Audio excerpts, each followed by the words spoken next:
A todos, estamos aqui agora em frente ao Incorp do Hospital das Clínicas, São Paulo, para dizer que Jesus Cristo é o mesmo ontem, hoje e eternamente, para dizer que Jesus Cristo é a solução para todos os problemas. Problemas haverá, todos os problemas têm que ter solução. Na matemática, quando há um problema, você usa a matemática, você usa o conhecimento que você estudou. Para Jesus Cristo resolver o seu problema, primeiro você tem que conhecê-lo. Da mesma forma que você estudou a matemática, estudou a tabuada. Então, o Evangelho é pregado para que o homem conheça Jesus Cristo. E ele se faz a conhecer aqueles que ele chamou, que ele elegeu antes da fundação do mundo. Eu gostaria de ler aqui uma passagem, aqui em Mateus, capítulo 8, versículo do 25 ao 27. E seus discípulos, aproximando-se, despertaram, dizendo: Senhor, salva-nos, que perecemos. E ele disse-lhes: Por que temeis, homens de pouca fé?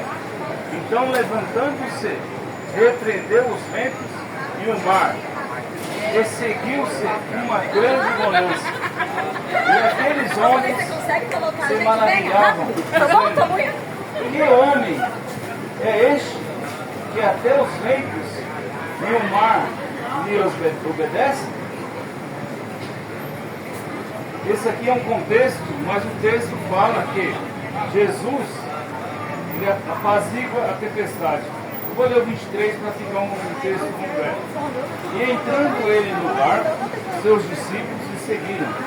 E eis que no mar se levantou uma tempestade tão grande que o barco era coberto pelas ondas. E ele, porém, estava dormindo, Jesus dormindo. E seus discípulos, aproximando-se, o despertaram, dizendo: Senhor, salva-nos, que perecemos. Aleluia.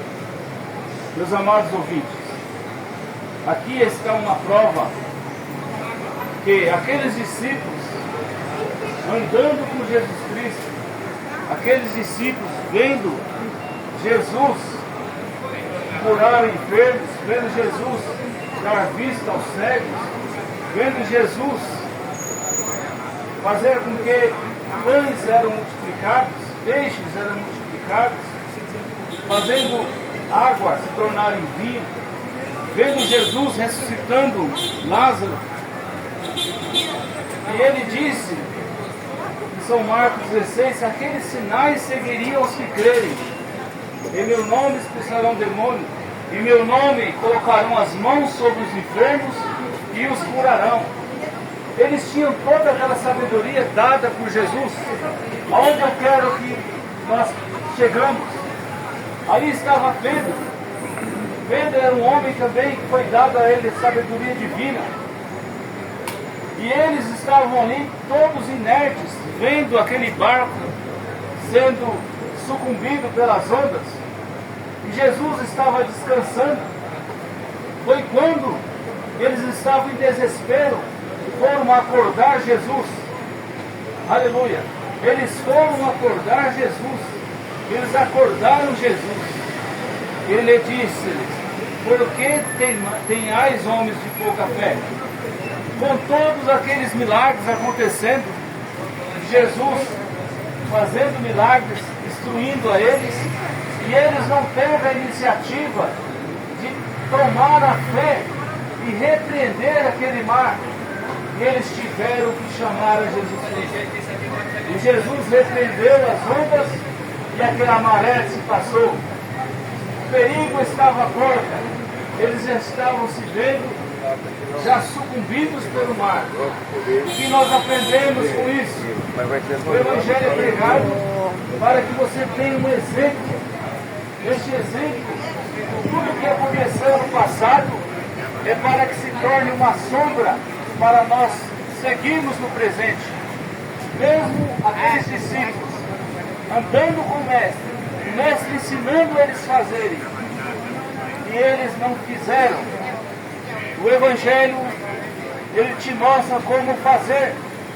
Jesus, ele disse: um pouco mais o mundo não me vereis, mas vós me vereis, porque eu estarei em vós. Jesus está em nós. Desde quando você tenha esse conhecimento que Jesus Cristo, ele te deu poder para multiplicar, para somar.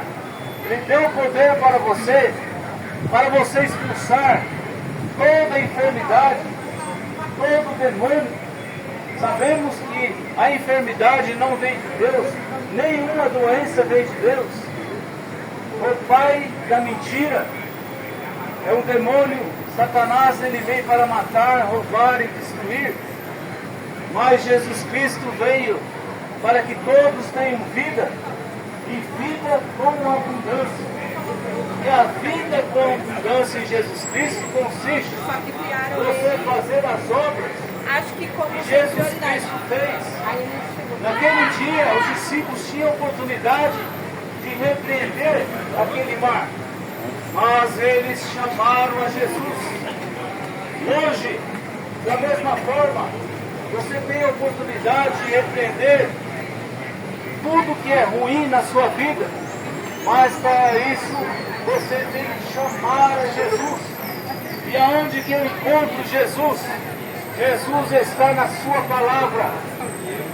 Se você ir até a palavra de Jesus Cristo, que é a Bíblia, você tem condição de chamar a Jesus. Chamar a Jesus para te dar a libertação. Chamar a Jesus para curar aquela enfermidade que está te seguindo. Eu gostaria de ler aqui um livro que tem passagens citadas na Bíblia. Esse livro, ele foi... Essas mensagens que estão aqui, eu gostaria de dar uma pinceladinha aqui. Esse livro chama-se Lição de Vida. O Evangelho nos dá uma lição de vida. E aqui tem palavras ditas pelo pastor Joaquim Gonçalves Silva, pastor que prega esta mensagem que nós pregamos, pioneiro aqui no Brasil, há mais de 50 anos, que prega essa mensagem do profeta desta era, o irmão William Marion Branham. E eu vou ler algumas passagens aqui, para que você veja, que você faça uma analogia, que você, o objetivo aqui é que você crie ânimo para vencer. Eu não sei o que está acontecendo com você, com seu ente querido, mas nós cremos que quando nós estamos nos alimentando de um alimento puro, não de um alimento artificial, nossa saúde ficará boa. E o nosso objetivo é que, primeiramente, a saúde espiritual de vocês fique boa.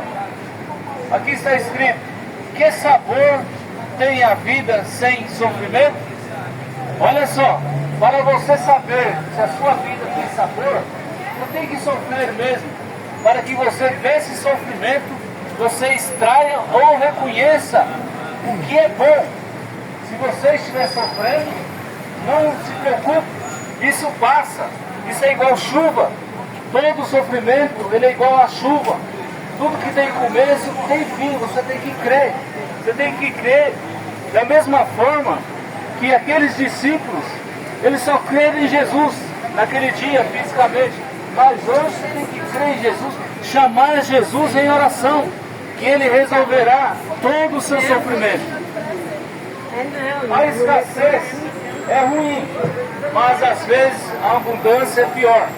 Ou seja, a escassez é ruim, mas a abundância é melhor. De repente a pessoa tem tanta coisa que ela esquece de Jesus. A primeira coisa que Satanás quer é destruir a aparência santa. Ele quer acrescentar algo em você para excluir o original de Deus. Satanás quer colocar em você algo que vai fazer com que as coisas de Deus sejam excluídas. E Ele sabe que sem você sem Deus, você não tem como chamar Jesus para defender a